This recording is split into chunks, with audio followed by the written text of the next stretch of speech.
वक्फ board बना है, ऐसे सनातन बोर्ड भी बना देना चाहिए। वक्फ बोर्ड को निरस्त कर देना चाहिए सरकार को, समय रहते कर दो, वरना तुम्हारे बाद फिर कौन, कहीं सत्ता उनके हाथ में चली गई तो उन लोगों ने इस देश में ऐसा कानून बना दिया है अभी भी कि आपकी भूमि है।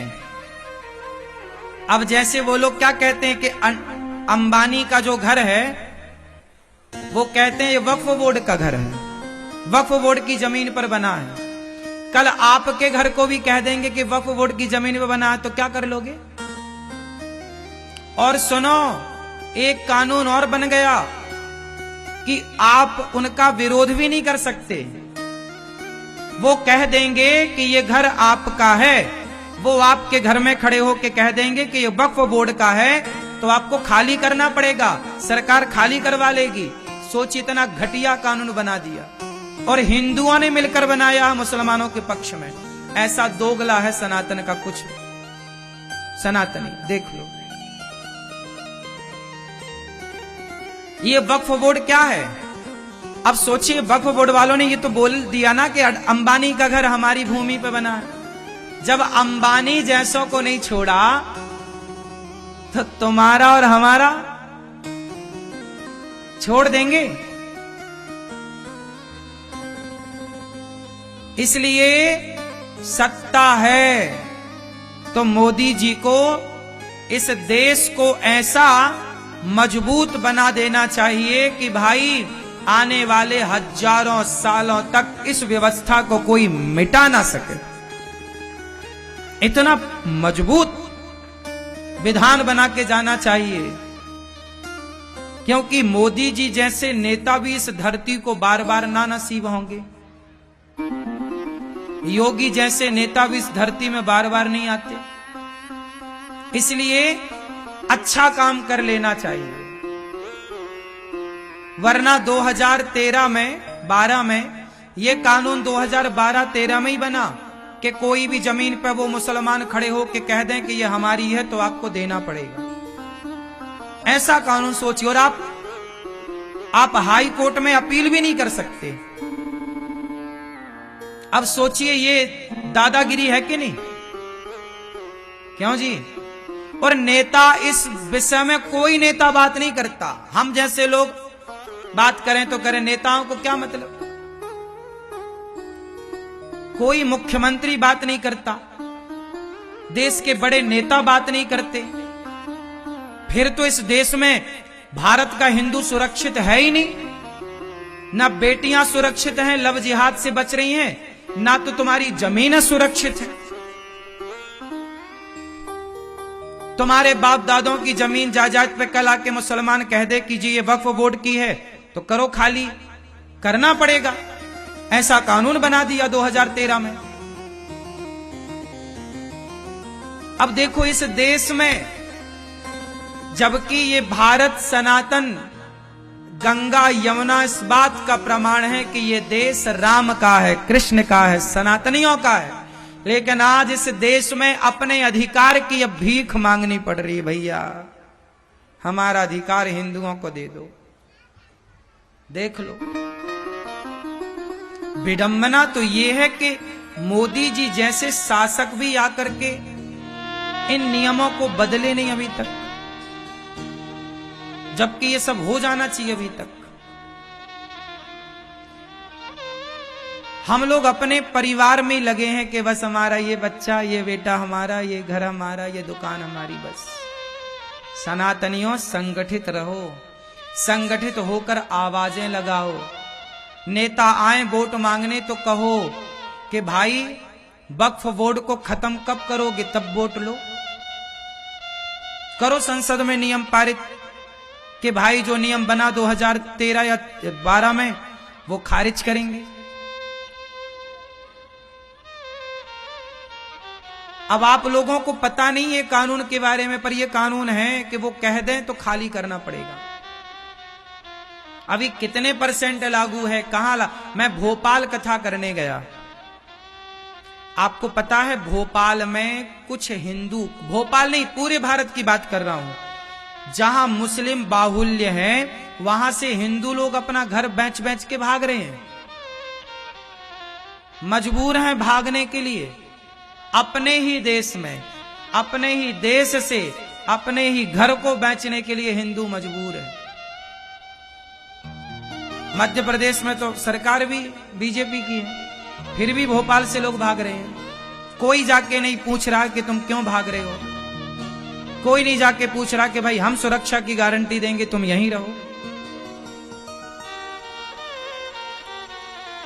मैंने कहा कई बार, इस देश को वही बचा सकता है जो निजी स्वार्थ को छोड़ करके राष्ट्र के निर्माण के लिए आगे बढ़ेगा। जब तक निजी स्वार्थ नेता नहीं छोड़ेंगे तब तक इस देश का विकास नहीं हो सकता। निजी स्वार्थ, नेताओं को डर रहता कि हमारी वोट ना चली जाए। अरे जाएगी तो जाए, चूल्हे में जाए वोट। राष्ट्र पहले है, वोट पहले नहीं है। राष्ट्र रहेगा तो वोट भी रहेगी, राष्ट्र ही नहीं रहेगा तो क्या रहेगा।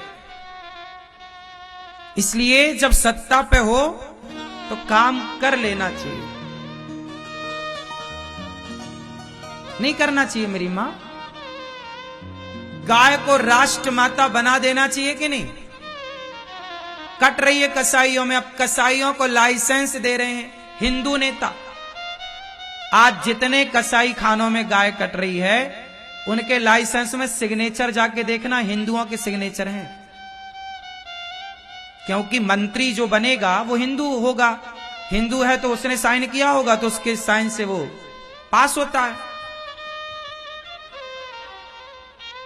हिंदू यदि लाइसेंस में साइन ना करे तो काहे का कसाई काट पाएगा, उसकी ताकत थोड़ी है।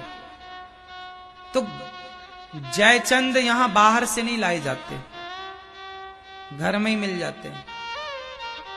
इसलिए मेरी प्रार्थना है कि सरकार भी जागे और सनातन का प्रत्येक भारतीय हिंदू भी जागे। जागने की आवश्यकता है या नहीं? नहीं जागोगे तो जैसे कश्मीर से चुपचाप खदेड़ दिए गए, क्या कर लिया तुम्हारे पिता ने, क्या कर लिया कानून ने, क्या कर लिया पुलिस ने, क्या कर लिया सेना ने। कश्मीर से खदेड़े तो गए थे, क्या कर लिया। ऐसे ही एक दिन खदेड़ दिए जाओगे, क्या कर लोगे, क्या बिगाड़ पाए। कश्मीर से खदेड़े गए, उदाहरण तो तुम्हारे सामने ही है, ज्यादा होशियार ना बनो। नहीं जी यहां नहीं आ सकते, कश्मीर के पंडितों को भी तो भगाया, बहन बेटियों को लूट लिया, कब्जा कर लिया उनकी संपत्ति पर। आज तक उन काश्मीरी पंडितों का अधिकार उन्हें ना मिल पाया पूर्ण रूप से। अभी धारा 370 हटी है, खुशी की बात है, अभी अधिकार मिल रहा है, लेकिन अभी भी पूर्ण अधिकार नहीं मिला पंडितों को। आज के इस स्थिति में बोल रहा हूं, जबकि इस बात को लगभग 300 साल हो गए खदेड़े। फिर इसलिए सनातनियों को संगठित होकर के राष्ट्र निर्माण के लिए कार्य करना चाहिए। स्वार्थ खुद का ना हो, निजी स्वार्थ से ऊपर उठ के। क्यों? जब निजी स्वार्थ से आप ऊपर उठते हैं, देखो ना हमारे देश में कैसे लोग थे। गुरु गोविंद सिंह जी, गुरु गोविंद सिंह जी के 4 बेटे थे, 2 बेटे शहीद हो गए युद्ध में लड़ते लड़ते, और 2 बेटों को तलवार रखी मुगलों ने। उस समय एक बेटा 5 साल का था, एक बेटा लगभग 7 साल का था। छोटे छोटे बच्चों के गर्दन में तलवार रखी गुरु गोविंद सिंह जी के बच्चों के। कहा मुगलों ने धर्म परिवर्तन करोगे? बच्चों ने, 5 साल के छोरे ने बोला नहीं करूंगा, मैं धर्मांतर नहीं करूंगा। बोले मार दूंगा, मार दो। जिंदा बच्चों को दीवार में चुनवा दिया गया। जिन मुगलों ने तुम्हारे बच्चों को दीवार में चुनवाया, जिन मुगलों के लिए पाकिस्तान बनाया गया, उन्हीं के लिए तो बनाया कि तुम वहां जाओ, हम हिंदुस्तानी यहां रहेंगे। जिनके लिए बांग्लादेश बनाया गया, कोई हिंदू तो पाकिस्तान से खदेड़े गए, पर मुसलमान कोई यहां से वहां जाने को तैयार नहीं हुआ। मुसलमानों के नाम पर एक देश, लाखों एकड़ जमीन पाकिस्तान में चली गई, भारत की। किसके नाम पर? मुसलमानों के नाम पर। लाखों एकड़ जमीन बांग्लादेश चली गई मुसलमानों के नाम पर, जबकि हुआ यह था कि मुसलमान वहां रहेंगे, हिंदुस्तानी हिंदू यहां रहेंगे। लेकिन हिंदू तो यहां आए, लेकिन यहां से मुसलमान कोई नहीं गया।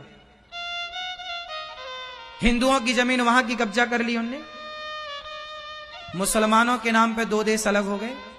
और अब वक्फ बोर्ड के नाम पर यहां लाखों एकड़ जमीन यहां भारत में अभी है, और कल को तुम्हारा घर भी वक्फ बोर्ड के अधिकार पे आ जाएगा। फिर तुम लड़ लेना, किससे लड़ोगे, कैसे लड़ोगे। सरकार को चाहिए कि काम करे इन विषयों में। ये द्वंद्व है, ये बहुत बड़ी समस्या है इस देश की। कल जब फूटेगा ये घड़ा तो देख लेना सब बहेंगे। क्यों जी, बात सही है।